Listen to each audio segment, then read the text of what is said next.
ડભોઈ નગરપાલિકા દ્વારા ગટરના દૂષિત પાણી ધર્મપુરી ગામ તરફ છોડવાની હિલચાલ સામે ગ્રામજનો અને ખેડૂતો વિરોધમાં ઉતર્યા છે। ડભોઈ નગરપાલિકા દ્વારા ગટરના દૂષિત પાણીનો નિકાલ ધર્મપુરી ગામ તરફ લઈ જવાની તજવીજ સામે ગ્રામજનો અને ખેડૂતોમાં ભારે રોષ જોવા મળ્યો છે। નાદોદી ભાગોળ બહાર ચોતરિયા પીર નજીક સાયપરનું કામ શરૂ થતાં ગ્રામજનોએ વિરોધ નોંધાવ્યો। ગ્રામજનોએ આક્ષેપ કર્યો કે ગંદા પાણીથી અંદાજે 300 વીઘા જમીન અને લોકોના સ્વાસ્થ્યને નુકસાન થઈ શકે છે। નિર્ણય નહીં બદલાય તો આંદોલનની ચીમકી પણ ઉચ્ચારવામાં આવી છે। મિત્રો, હું ધર્મપુરી ગામ ડભોઈ તાલુકો ધર્મપુરી ગામનો વતની અને ખેડૂત ખાતેદાર। ધર્મપુરી ગામને જે ડભોઈ નગરપાલિકા તરફથી નીકળતું ગંદુ પાણી 2019ના અંદર અરજી કરી અને બંધ કરેલું હતું, જે અત્યારે નવેસરથી નવું બાંધકામ કરી અને સાયપન બનાવી અને ધરમપુરી ગામને હેરાન કરવાના માટે આ ધંધા કરી રહ્યા છે।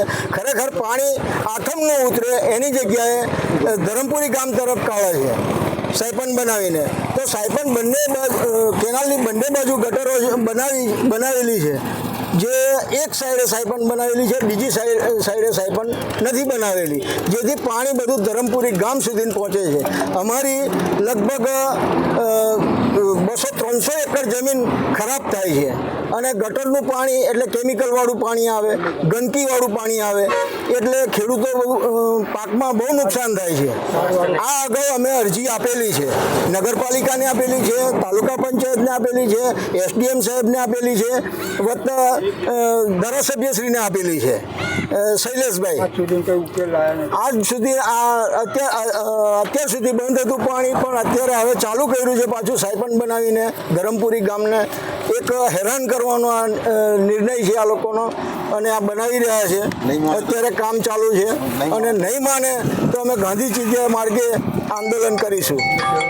અમે ખેડૂતો છે, અમારી 300 થી 400 એકર જમીન ખરાબ થાય છે, વત્તા કૂવાના પાણી હોય ખરાબ થાય છે આ પાણીથી। નામ શું આપનું? મારું નામ દિલીપભાઈ માધવભાઈ પટેલ। હું ધરમપુરી ગામનો નાગરિક છું, જાગૃત નાગરિક। આ નગરપાલિકા 19થી ધરમપુરી ગામને હેરાન કરે છે। આની પહેલાં બી સ્ટાઇપન્ડ બનાવ્યું હતું, પાણી નહોતું જતું, એટલે અત્યારે મોટું કર્યું।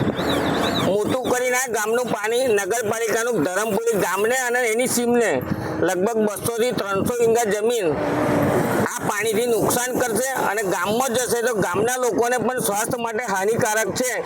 આ રોગચાળો ફાટી નીકળશે, એનો જવાબદાર કોણ? નગરપાલિકા આવવાની છે, એટલે નગરપાલિકાને વહેલી તકે જાણ કરવામાં આવે છે કે 4 વર્ષમાં નિકાલ નહીં આપ્યો તો હવે નિકાલ આલો, નહીં તો અમારે અમારી રીતે આંદોલન કરવું પડશે અને આ સ્ટાઇપન્ડ કોઈ પણ હિસાબે અટકાવવું જોઈએ। શેનું પાણી આવે? નગરપાલિકાની અંદર કોર્પોરેશનનું પાણી આપેલું ગટર લાઈનનું પાણી આવે છે। એ ગટર લાઈનનું પાણી કેમિકલ યુક્ત આવે, દરેક વસ્તુ આવે, એમાં સાબુનું આવે ને બધું આવે, એ પાણી નુકસાન કરશે, 100%ની વાત છે। અને અમારા ખેતીના બધા ખેડૂતો ધરમપુરીના અહીંયા ઊભા છે કેનાલ પર, એને અટકાવવા માટે આવ્યા છે। આવેદન પત્ર આગળ આપેલો હતો, પણ એનો અત્યાર સુધી સરકારનું તંત્ર ઊંઘતું જોયું છે, હજુ સુધી એનો કોઈ નિકાલ આવ્યો નથી।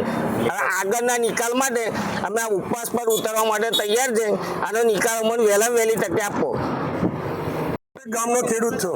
આ ડભોઈ નગરપાલિકા ગંદુ પાણી ગટરનું ધરમપુરી ગામ તરફ વાળી રહ્યા છે।